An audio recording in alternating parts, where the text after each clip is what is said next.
আসসালামু আলাইকুম। সকলকে আমন্ত্রণ আনন্দ টিভির রাতের সংবাদে। আপনাদের সঙ্গে আছি আমি শারমিন মনির। সাভারের রাজফুলবাড়িয়া এলাকা থেকে আইন শৃঙ্খলা বাহিনীর ভুয়া পরিচয়ে চাকরি দেওয়ার প্রলোভন দেখিয়ে টাকা আত্মসাৎকারী প্রতারক চক্রের 4 সদস্যকে গ্রেফতার করেছে র্যাব 4। মঙ্গলবার বিকেলে এক প্রেস বিজ্ঞপ্তিতে তথ্য নিশ্চিত করেন সিনিয়র অ্যাডিশনাল এসপি সাজেদুল ইসলাম সজল। সংঘবদ্ধ চক্রটি উচ্চ পদস্থ কর্মকর্তার পরিচয় দিয়ে অভিনব কায়দায় নিরীহ ব্যক্তিদের বাংলাদেশের বিভিন্ন সরকারি বাহিনী সহ অন্যান্য সংস্থায় চাকরি দেওয়ার প্রলোভন দেখিয়ে চাকরি প্রত্যাশী গরিব, অসহায় ও নিম্ন মধ্যবিত্ত মানুষের কাছ থেকে প্রতারণার মাধ্যমে বিপুল পরিমাণ টাকা হাতিয়ে নিয়েছে বলেও জানায় র্যাব। গুজব ছড়িয়ে কুমিল্লার নানুয়া দিঘিরপাড় পূজা মণ্ডপ থেকে শুরু করে দেশব্যাপী সাম্প্রদায়িক নৃশংসতার দ্রুত বিচার, ক্ষতিগ্রস্তদের পুনর্বাসন ও ক্ষতিপূরণ দান উপলক্ষে অনুষ্ঠিত হলো এক সংবাদ সম্মেলন। মঙ্গলবার জাতীয় প্রেস ক্লাবে সম্মিলিত সনাতন পরিষদ আয়োজিত সভায় সভাপতিত্ব করেন অধ্যাপক হীরেন্দ্রনাথ বিশ্বাস। এ সময় সকল সংখ্যালঘু জনগোষ্ঠীর ওপর নিপীড়নের অভিযোগ এনে তা বন্ধে সরকারের আশু হস্তক্ষেপ কামনা করেন বক্তারা। টাঙ্গাইলের দেলদুয়ারের ছিলিমপুর বাজারের একটি পাটের গুদামে গেল রাতে অভিযান চালায় র্যাব 12। এ সময় পাচারের জন্য রাখা 73 বস্তা সরকারের খাদ্য বান্ধব কর্মসূচির চাল উদ্ধার করা হয়।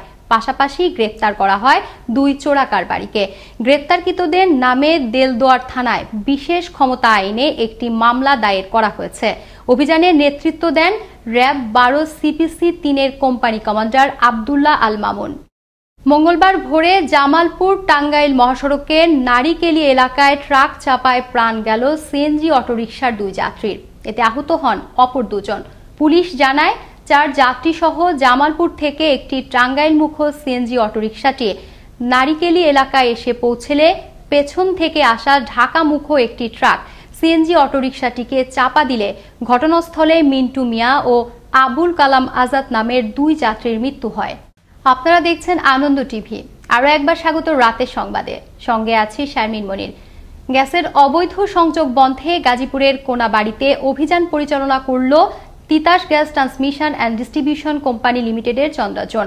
মঙ্গলবার দুপুরে কোনাবাড়িতে এ অভিযান পরিচালিত হয়।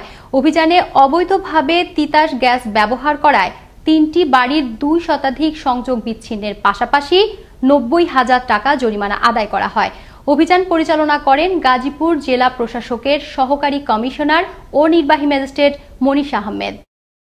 11 নভেম্বর পাবনার সুজানগর উপজেলার 10টি ইউনিয়নে অনুষ্ঠিত হতে যাচ্ছে ইউপি নির্বাচনের ভোট গ্রহণ।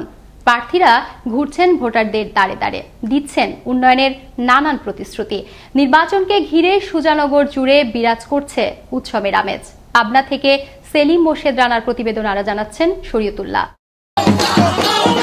পাবনা সুজানগর উপজেলা 10টি ইউনিয়নে চেয়ারম্যান পদে নির্বাচন করছেন 36 জন, মেম্বার পদে 355 জন ও সংরক্ষিত মহিলা সদস্য পদে নির্বাচন করছেন 93 জন প্রার্থী। এই উপজেলা ইউপি নির্বাচনে এবার আওয়ামী লীগের প্রতিপক্ষ হয়েছেন দলীয় বিদ্রোহী প্রার্থী। তবে শেখ হাসিনার দেওয়া উপহার নৌকা প্রতীক নিয়ে জয়ের গন্ধ পাচ্ছেন তারা। আমি নৌকার প্রতীকে জয়যুক্ত করে আমি শেখ হাসিনার প্রধানমন্ত্রী এটা উপহার যাতে সুস্থভাবে দিতে পারে। অন্যদিকে বিদ্রোহী প্রার্থীরা পাড়া মহল্লায় উন্নয়নের প্রতিশ্রুতি দিয়ে চালাচ্ছেন প্রচারণা। আমি আবার নির্বাচিত হলে আবার আপনাদের সেই অসমাপ্ত কাজগুলি আবার সমাপ্ত করব।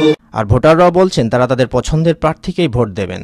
যোগ্য ব্যক্তি বা মানুষের পিছনে থাকবে, আমরা তাকে বলব। এদিকে সুষ্ঠুভাবে নির্বাচন পরিচালনার জন্য সব ধরনের প্রস্তুতির কথা জানালেন উপজেলা নির্বাচন অফিসার। নির্বাচন কমিশনের নির্দেশনা মোতাবেক এখন পর্যন্ত যাবতীয় প্রস্তুতি আমাদের সম্পন্ন হয়েছে এবং প্রার্থীগণের আচরণবিধি প্রতিপালন করার জন্য একজন নির্বাহী ম্যাজিস্ট্রেট নিয়োগ করা হয়েছে। এছাড়া আমাদের পরবর্তী যে সকল কার্যক্রম প্রায় সম্পন্ন হয়েছে। আমরা একটি অবাধ, সুষ্ঠু এবং সবার কাছে গ্রহণযোগ্য নির্বাচন উপহার দিতে বদ্ধপরিকর। নির্বাচন উপলক্ষে শান্তিপূর্ণ পরিবেশের কথাও জানালেন উপজেলা নির্বাহী কর্মকর্তা। আমরা আশা করছি সুজানগরে আগামী 11 তারিখে জনগণ নিরপেক্ষ, স্বচ্ছতা এবং একটা চমৎকার পরিবেশে ভোট দিতে পারে। সব জল্পনা কল্পনার অবসান ঘটবে আসছে 11 তারিখে নির্বাচনে। আর ভোটাররা তাদের পছন্দের প্রার্থীকে বেছে নিতে প্রত্যাশা করছেন সুষ্ঠু ও শান্তিপূর্ণ ভোট প্রদানের। শরীয়তুল্লাহ, আনন্দ টিভি, ন্যাশনাল ডেস্ক। এদিকে 11 নভেম্বর অনুষ্ঠিত হতে যাচ্ছে ময়মনসিংহের হালুয়াঘাট উপজেলার 10টি ইউনিয়নের ইউপি নির্বাচনকে কেন্দ্র করে শেষ মুহূর্তে বেড়েছে প্রচারণা। ভোটাররা বলছেন যোগ্য প্রার্থীকেই নির্বাচিত করবেন তারা। ময়মনসিংহ থেকে ওমর ফারুক সুমনের প্রতিবেদনে থাকছে বিস্তারিত।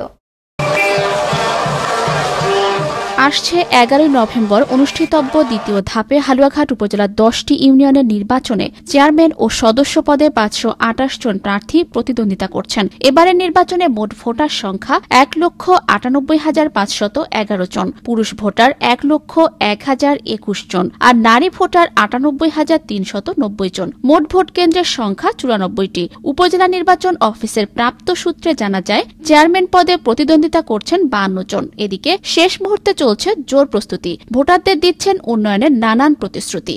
আমি নৌকা প্রতীক নিয়ে অত্র ইউনিয়ন থেকে বিজয়ী হতে পারলে আমি এই ইউনিয়নটিকে একটি মডেল ইউনিয়নে রূপান্তরিত করব। প্রার্থী হয়েছে এই জন্যই বিদ্রোহী প্রার্থী হিসাবে আমার এলাকার সম্পূর্ণ কাজটি সমাপ্ত করতে পারি নাই, অসমাপ্ত কাজকে আমি সমাপ্ত করতে চাই। দলীয় ও বিদ্রোহী প্রার্থীদের পাশাপাশি প্রচারণায় পিছিয়ে নেই স্বতন্ত্র প্রার্থীরাও। জনগণের যে স্বতঃস্ফূর্ততা, আমার এই মিটিং মিছিল এবং আজকেও আমার একটি শোডাউন হবে একটি ওয়ার্ডে, এবং এইখানে যে স্বতঃস্ফূর্ততা আমি পাচ্ছি তাতে মনে হয় আবার আমি শতভাগ বিজয়ী হব।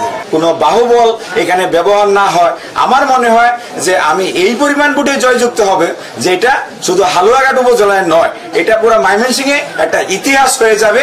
শান্তিপূর্ণ পরিবেশে সকল ভোটাররা তাদের ভোটাধিকার প্রয়োগ করতে প্রশাসন দিনরাত কাজ করে যাচ্ছে বলে জানালেন এই কর্মকর্তা। প্রশাসনের পক্ষ থেকে আগামী 11 তারিখে হালুয়াঘাট উপজেলায় যে ইউপি নির্বাচন অনুষ্ঠিত হবে 10টি ইউনিয়নে, সেটি অবাধ, সুষ্ঠু ও নিরপেক্ষ করার জন্য সর্বোচ্চ চেষ্টা করে যাচ্ছি। নির্বাচন অনুষ্ঠিত হবে উৎসব মুখর পরিবেশে, ভোটাররা বেছে নেবেন তাদের পছন্দের প্রার্থীদের, এমনটাই প্রত্যাশা সবার। নয়নমণি, আনন্দ টিভি, ন্যাশনাল ডেস্ক। আসন্ন ইউপি নির্বাচনকে কেন্দ্র করে নোয়াখালী জেলা আওয়ামী লীগের আয়োজনে গেল রাতে অনুষ্ঠিত হল এক মতবিনিময় ও আলোচনা সভা। এতে প্রধান অতিথি হিসেবে উপস্থিত ছিলেন আওয়ামী লীগের কেন্দ্রীয় সাংগঠনিক সম্পাদক আবু সাইদ আল মাহমুদ স্বপন। জেলা আওয়ামী লীগের সভাকক্ষে অনুষ্ঠিত সভায় সভাপতিত্ব করেন নোয়াখালী জেলা আওয়ামী লীগের আহ্বায়ক খায়রুল আলম চৌধুরী সেলিম। এদিকে ইউপি নির্বাচনকে কেন্দ্র করে সহিংসতা প্রতিরোধে মঙ্গলবার সকালে নরসিংদীর রায়পুরার মির্জারচর, আলোকবালি ও নীলক্ষা ইউনিয়নে অভিযান চালায় র্যাব। অভিযানের খবর পেয়ে নীলক্ষা এবং আলোকবালির সন্ত্রাসীরা আত্মগোপন করে। এ সময় মির্জারচর ইউনিয়নে স্বাধীন বাহিনীর সন্ত্রাসীদের সাথে র্যাবের গোলাগুলির ঘটনা ঘটে। গোলাগুলির এক পর্যায়ে 12 জনকে আটক করতে সক্ষম হয় র্যাব।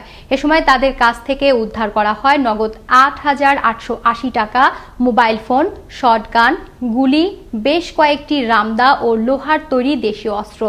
বিকেলে এক সংবাদ সম্মেলনে এসব তথ্য তুলে ধরেন র্যাব 11-এর নারায়ণগঞ্জের অধিনায়ক লেফটেন্যান্ট কর্নেল তানভীর মাহমুদ পাশা।